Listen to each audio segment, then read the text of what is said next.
కోట్ల రూపాయలు వచ్చి దత్తాత్రేయ ఆరామం నువ్వుగానే చేయగలిగితే.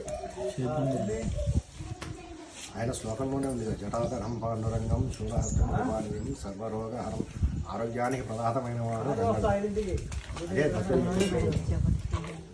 ఇక్కడ కనుక ఉంది. దత్తాత్రేయ వజ్రకవచం 1,00,000 పాఠాలు చేస్తే స్వయంగా వాడే దత్తాత్రేయుడు 1,00,000 పాఠాలు చేయాలి.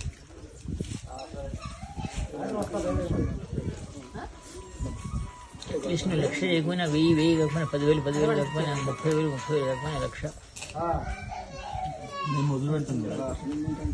మీరు ఎలాగో 2 months చెప్పారు. శ్రీరంగనాథుల పూజ జరిగేది, సరిగ్గా పూజ జరగలేదు కాబట్టి తండ్రి చనిపోయినప్పుడు పూజ జరుగుతలేదు. తండ్రి 14 ఏళ్ళు వనవాసం పోయలేని తర్వాత 14 ఏళ్ళు పూజ జరగలేదు విగ్రహం. అప్పుడు విషయం అన్నాడు, నేను తీసుకొని పోతాను, మరి నేను పూజ చేసుకుంటానంటే ఎక్కడైతే దీపం పెట్టకుండా అట్లే ఉండిపోయిందో ఆ విగ్రహాన్ని ఇచ్చేస్తే పోలేదా అని ఇచ్చేసాను. ఇచ్చేసాను, తీసుకుపోతే మధ్యలో ఇది యాక్చువల్లీ దీన్ని అక్కడ రాసింది దళాదలముని ఉండే ఆయన దత్తాత్రేయుడికి మనం గాయత్రిలో 24 అక్షరాలు ఉన్నాయి. 24 అక్షరాలు 24 చెట్లు ఇక్కడే ఆ 24 చెట్లను తీసి వాటి రసాన్ని తీసేసి దత్తాత్రేయ మూర్తిని చేసినాడు. ప్రాణప్రతిష్ఠ అయిపోయింది. దత్తాత్రేయుడు ఈ విద్య ఎవరికి చెప్పకు, ఆ చెట్లు ఇక్కడే ఉన్నాయని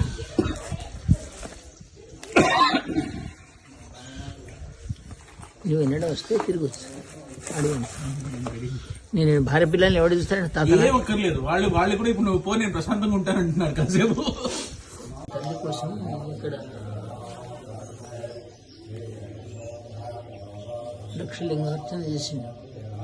అయితే తల్లికి మట్టితో శివలింగాలు చేస్తావా, నేను ప్రతి జ్యోతిర్లింగంలో అంటే వజ్రం శివలింగాలు చేశాను. వజ్రం అయితే ఇది నాగరాజు గారి ప్రాజెక్ట్ కట్టేటప్పుడు ఏమైందంటే తవ్వుకుంటే కొండల నుంచి ఒక్క వజ్ర శివలింగం వచ్చింది.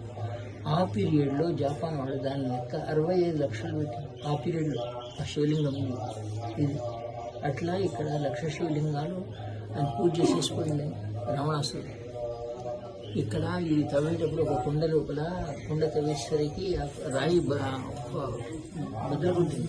రాయి బదులుకుంటే సడన్గా లోపల నుంచి ఒక ఋషి ఉన్నాడు, రాయి లోపల నుంచి ఏ యుగం అని అడిగినాడు. కలియుగం అనగానే ఆ రాయికి మోసుకుపోయింది, రాయి ఎరుగుతుంది.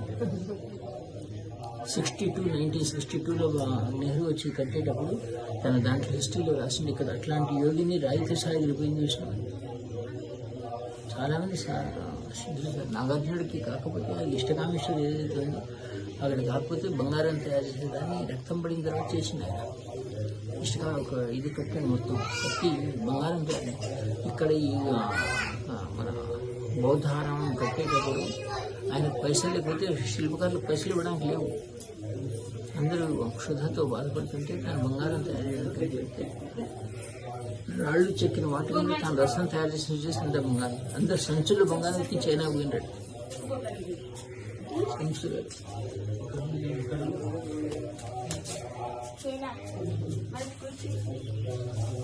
రాళ్ళు చెక్కిన రాళ్ళు చెక్కిన రాళ్ళ మీద తను చేసిన రసాయనం చేసి అదంతా బంగారంగా మారి సంచులతో తీసుకొని పోయినాడు.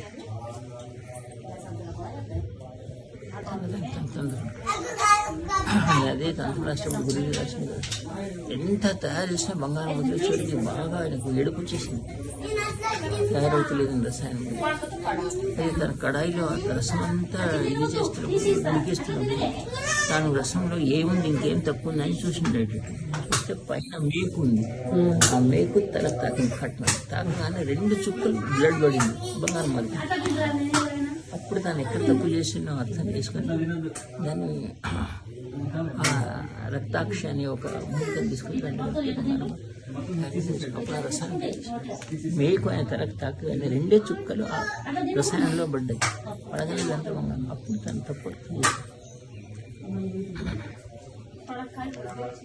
నాగార్జున తంత్రవంతుడు ఏ వృక్షాన్ని ఏ రోజు తీసేసి రాస్తే ఒక కొండ బంగారం చేయవచ్చున్నాడు. అదే నా సాంప్రదాయంలో గోరఖనాథుడు కూడా కొండను బంగారం చేసిన విధానం ఉంది.